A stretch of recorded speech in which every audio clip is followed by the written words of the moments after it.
Happy Tuesday, guys. It has been a long day. So you might hear some crying or whining in the background. This is because Reese is sick and she's full of just boogers and snot and just everything's so wonderful right now. Okay, so we're going to start chapter 3. Chapter 3 is about infancy, the physical and the cognitive development stages. Infancy is a very important stage for us as humans because this is where we are learning to do survival stages. This is where we're learning to cry, to eat, to sit up, to roll, to crawl, to walk. So this is crucial for our development. With the infancy stages, we have two basic newborn states. We have our eating and our reflexes.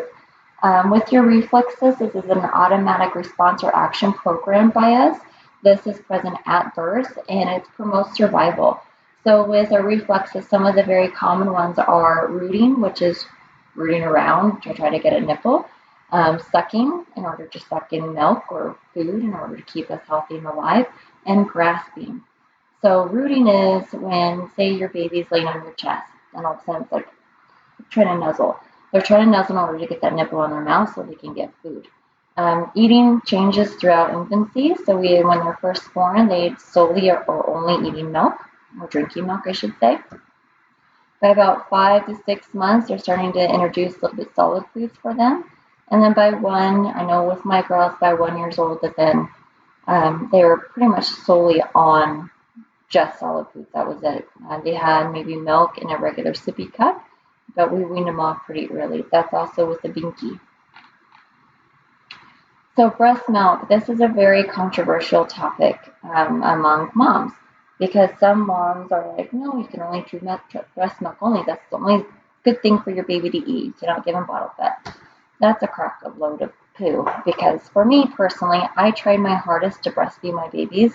I made it about 6 to 7 weeks with McKenna, and that's with introducing a lot of those tea supplements, vitamins. I took different kind of pills. I tried to do the hoppy beer, one hoppy beer a night. Nothing seemed to work, and I dried up so super fast. With Reese, I made it for about 3 weeks and said, no, I'm done. So if you cannot produce milk, there's nothing wrong with going to a formula-fed baby. As long as they are fed and then they're healthy and happy, it doesn't matter how they get their food from. Just give it to them. I noticed that McKenna and Reese, when they're about done, they would both be very finicky. They would start crying and be very uncomfortable. And so by that time, I was like, okay, let's try to give them a bottle. So I gave them both a bottle, and they're both nice and fat and happy after that.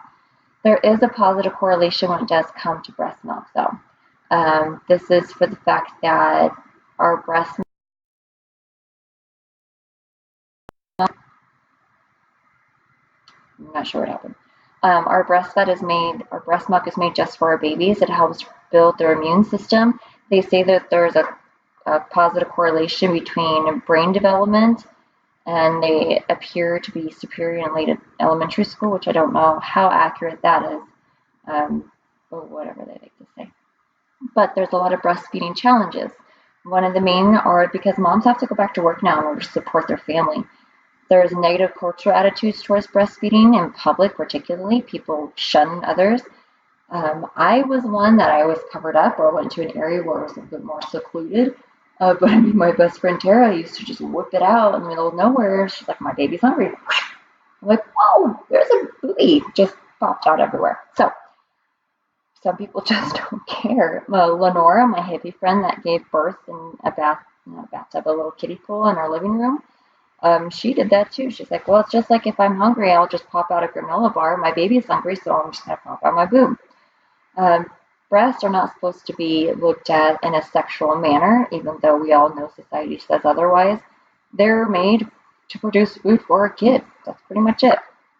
And there's some that are just physically incapable of breastfeeding in general. My sister, she tried so hard and she produced milk, but the milk wouldn't come out. So that was a big problem, obviously, because you need the breast milk to come out in order to feed your kid. So as long as the point of the story, if your kid is healthy, happy, and fed, it doesn't matter if it's breastfed or if it's milk, formula fed. Just do what you need to do for your baby. Don't let anybody else talk to you or shun you because you chose to do formula over breastfeeding. Doesn't matter.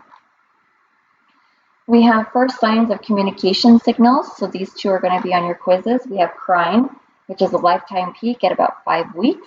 You'll know that the distinctive changes of crying happen for the first newborn to about 4 months old. Their little lungs start developing and they get some power and different pitches and tones to it as they progress and they get a little bit older. This is vital to our survival. Our second one is colicky. If you've never been around a colicky baby or if you never had one, you won't understand the gist of it all. These babies cry nonstop, usually for the first 3 months of life. They believe that this might be due to an immature digestive system. Their little bellies are not developed enough in order to be able to handle actual food outside of the womb. So when they're not able to handle that, they have a lot of gas bubbles or cha-cha feelings where they have to go poop all the time, which they don't. So constipation can occur with this one. It also might contribute to, the stress of the moms or the dads. Maybe it's not a very happy environment. So babies can feed off of us. If we're upset, then they become upset. So we have to make sure we have a nice, natural, calm environment. Easier said than done. So make sure you have the first communication signals is crying and colicky. Colic. Do not pick anything else, please. Okay, there is a video that I do want you guys to watch. It's on PowerPoint 6 under Files, and this is an intervention of how to quiet a baby. This guy, he's like a guru when it comes to childcare. I don't know if I can flip this away. Let me see. Let me see if I can get this to work. I don't want this. Let's get that. So we have different measures of how we can actually make our baby stop crying. We can do a pacifier. We can give them a bottle or a boo. Maybe they're hungry. Maybe their butts are full. Maybe they have to get changed. Maybe they have a gas bubble and need to be patted on the back or burped or given gas drops. There's a lot of different reasons as to why a baby cries. So if you try the holding in order for the comfort, if you try to feed them, if you try to change them, if you try to pat them on their back or burp them in some way, sometimes babies just cry and you can't stop them. I know my mom always said, Christy, if you tried everything and you're getting frustrated, just set that baby down in the crib so you know they're nice and safe and walk away because they will stop crying. This is how you get the people that have shaken baby syndrome. It's because they don't just set the babies down and walk away. We have to understand that they're babies. We're adults.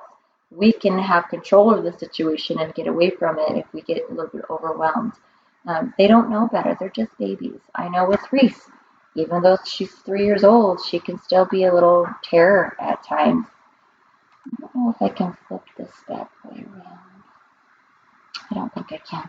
Okay, so there is a video. I'm not going to try to flip my computers back to back so you can see it. I want you to go on slide 6, click on the link, and show me or tell me in a Word document. I'm going to have this up as a Chapter 3 lecture and assignment. So on page 6, I want you to watch the video and tell me how he managed to make these babies stop crying. Okay? Simple as that. Alrighty, so sleeping. Newborns sleep a lot, obviously. So the main newborn state is sleeping. So newborns sleep about 18 hours a day, awake about 3 to 4 hours, and this is to usually eat, to get changed, and to get cuddles. So newborns automatically drop directly into their REM sleep, which we don't as adults. At 6 months, they may sleep for about 6 hours. At about a year, they sleep about 12 hours a night and naps during the day. My baby slept the entire night, starting at about 3 months. They never woke up during the middle of the night. They were in their cribs and they slept the entire time. They never woke up.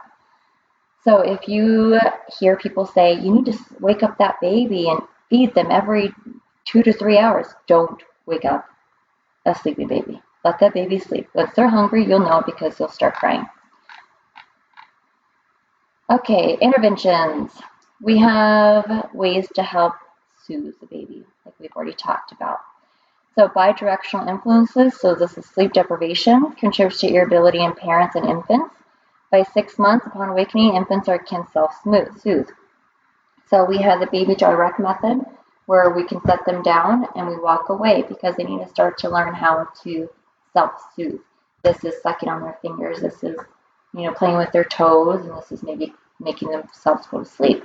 Instead of every single time you hear a baby cry, you hurry to run and pick them up and love them and cuddle with them and rock them or put them in your bed, because you're not helping that child grow a little bit more of independence by making them self-soothe. What do experts suggest? Real key to promoting infant sleep is to put a baby to bed with love. Love them, talk to them, sing them a song, read them a book. This is to help soothe them and comfort them. Erickson and Bowlby stated that sensitive responses to crying infants during the first year, but behavioralists disagree. So Erickson and Bowlby said that once a baby cries, you run in and you pick them up and you hold them, you comfort them, and you put them back down. Behavioralists disagree. They said do not respond as a crying baby. You, when you're a parent and they're your kids, you know how to read their cries. You know if it's a fake cry that they just want attention. You know if it's a real cry that they hurt themselves or they don't feel good. I know there's times where me and my husband will sit there and we'll listen for a little bit. We're like, yeah, that's a fake cry. They're okay. Because you get to know your kids and know their tones. For babies, what do you think is the correct way to handle this? Would they cry? Should you run and pick them up? Or should you wait to see if they can self-soothe? I want you to write this in one of your comments as well. Co-sleeping. I never liked co-sleeping because I was too terrified that I would roll over on my baby and suffocate them. My girls were in a bassinet for about the first 2 to 3 months. Yeah, about 3 months next to the bed. So they had their own bassinet next to my bed. That was a separate living, sleeping quarter rather than being inside my bed. This way that they had their own space, they were able to move on their own. They were able to cuddle with their own things. And they didn't always have mom or dad to butt up next to feel that comfort and that soothing. My friend Tara co-sleeps. Her kids still sleep in her bed. She has a 6-year-old and a 4-year-old. And now that they're so used to sleeping in her bed, they will not sleep on their own. So I'm not saying co-sleeping is a bad thing. I'm saying that there's probably a limit of where you should do that with. I would say around 6 months is a good age to get those babies out of your bed and into their own beds. Because at this stage, they're still young enough to be in a crib where they can't just escape and come right back into your room. So it's pretty important that you can do this on your own. SIDS is your sudden infant death syndrome. SIDS is very common in newborn stages, so about a year to about 6 months. We see about 1 in 1,000 in the United States, top-ranking cause of infant deaths in the world. This is possible relation to few or too many neurons in the brain area. So when they roll over and they can't breathe, and those neurons will usually tell us, move your head, we need to breathe. But on the stage, if they don't have enough neurons in order to fire that responses, your all or nothing law, then they will stay that way. And if you can't breathe, you suffocate. So this is where it's very common. In order to reduce these risks, place infant on his or her back, which is not always very common, because if I set my Reese on her back, if I go in there 10 minutes later, she'll flip over on her stomach. Babies roll. They don't listen very well. Keep away from fluffy bedding, so make sure it's just your mattress and the fitted sheet only. Do not put pillows, do not put blankies in there, nothing. You could put maybe a little toy that you come in there and take it away, but don't put any fluffy animals, nothing like that, because they can ultimately die from it. I believe it's Switzerland. Switzerland sends your babies home in a box. They make a box for your baby, and they send your baby home. That's where your baby actually sleeps for the first 6 to 8 months of their life, is this box. It's kind of hard to suffocate in a box. Okay, so sensory motor development. What do newborns see? So researchers say that they have a preferential looking paradiagram and habituation techniques. So observers change in the infant's interest and stimulus. They see about 20 to 400 with their eyes, and which adults are 20/20. A newborn would qualify as legally blind in many states, 20/20 by about the age of 1. Okay, so we're about 15 minutes in. I think we're going to stop it right here. So we're going to stop at slide 13. Remember, I'm going to put this up. You have to actually watch it in order to see where the two areas that I wanted you to comment on in an assignment. I'll be posting that. It'll be due tonight by midnight. If you have to go to work or something like that, just let me know. But your class period starts right now and will end in about 2:15, so you have some time in order to get that done. Bye, guys.